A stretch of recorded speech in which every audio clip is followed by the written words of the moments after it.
There's a great scene near the end of Indiana Jones and the Last Crusade where a tank drives off a cliff with Indy aboard.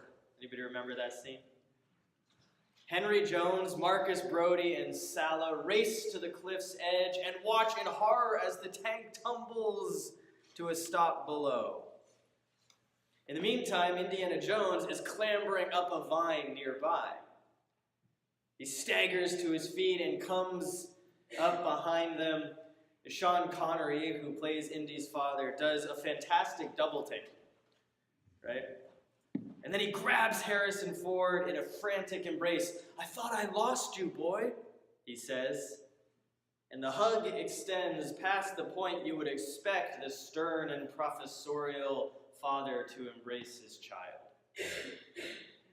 I imagine a similar scene taking place in the upper room when the risen Christ appears in the midst of his disciples. They think he's a ghost, but he assures them he's real. "Touch me and see."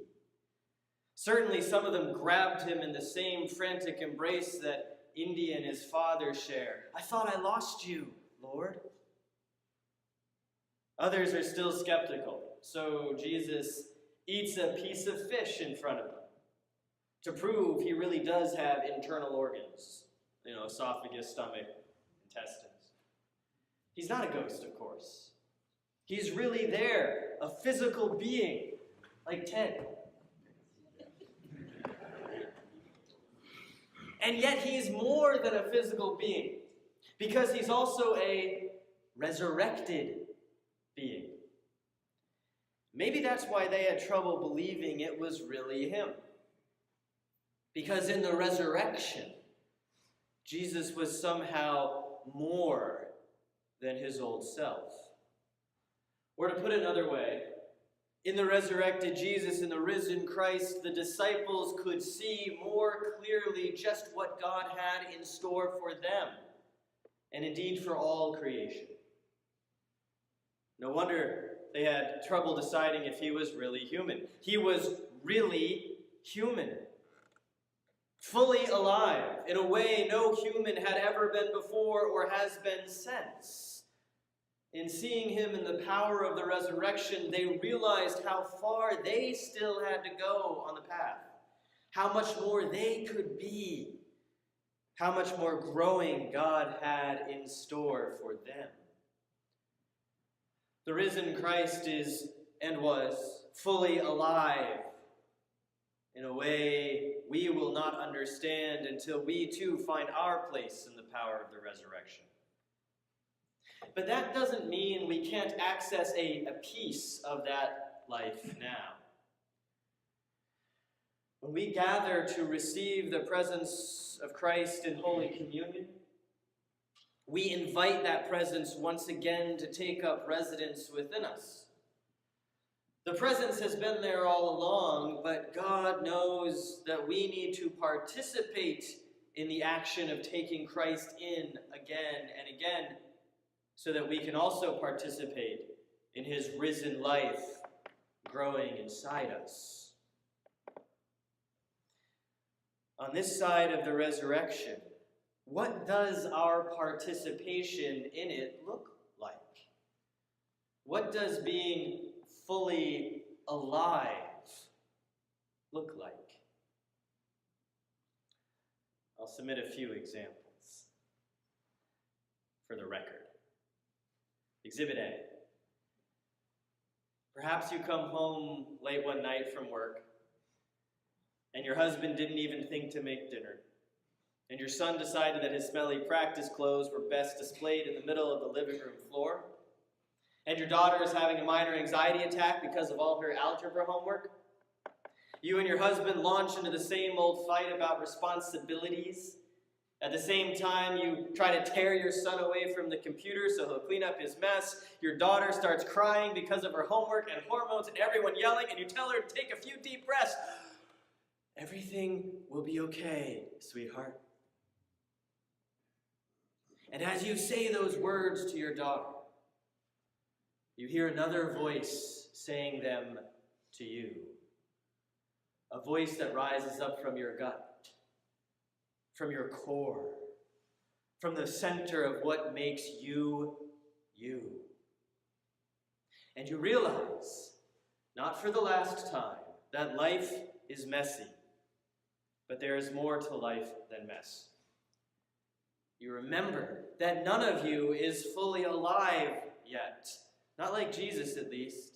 None of you is fully alive, not like you will be one day when God completes God's work in you.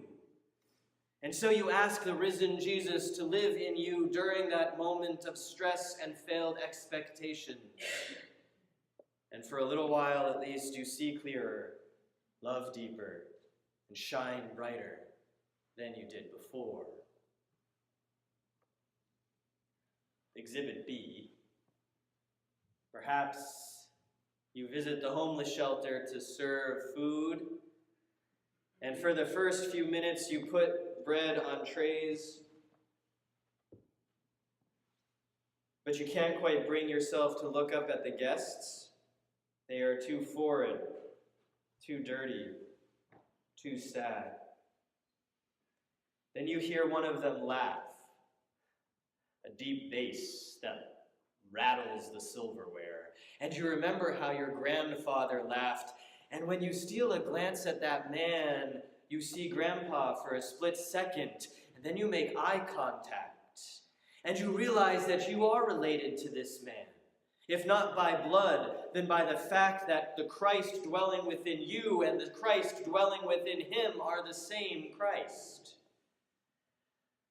And the fullness of the life of Jesus rises up from your gut, from your core, from the center of what makes you, you.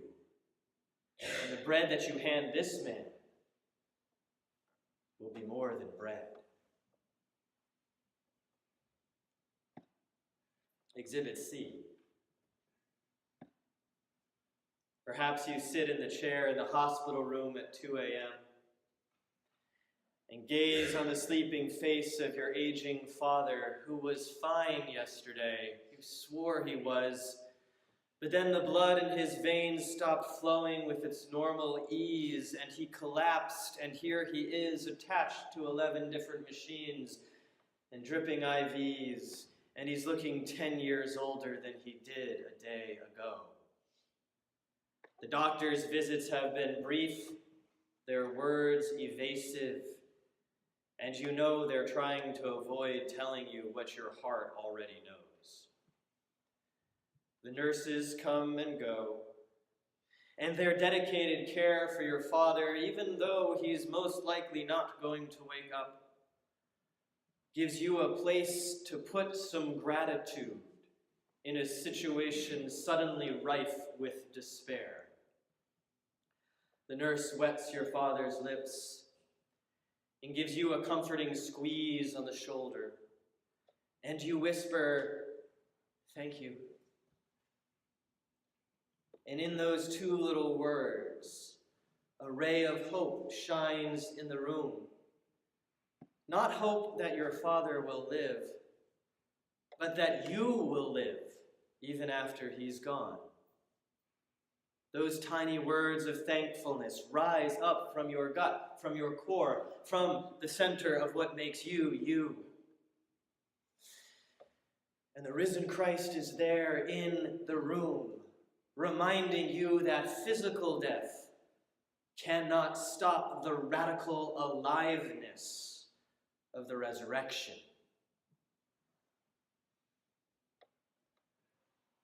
When we participate in the radical aliveness of the risen Christ, we discover our own human capacity to love expand. We might not be as alive as we could be, but the resurrected Jesus was as alive as possible. When we allow his risen life to permeate ours, then we can reach toward the full aliveness that made him the unique, shining being that he was and is. When we share Holy Communion with one another in a few minutes, we will participate in the act of taking Jesus into ourselves where he resides already. And in that participation, we will become more fully alive than we were before. And the more fully alive we are, the more life we can bring to those around us.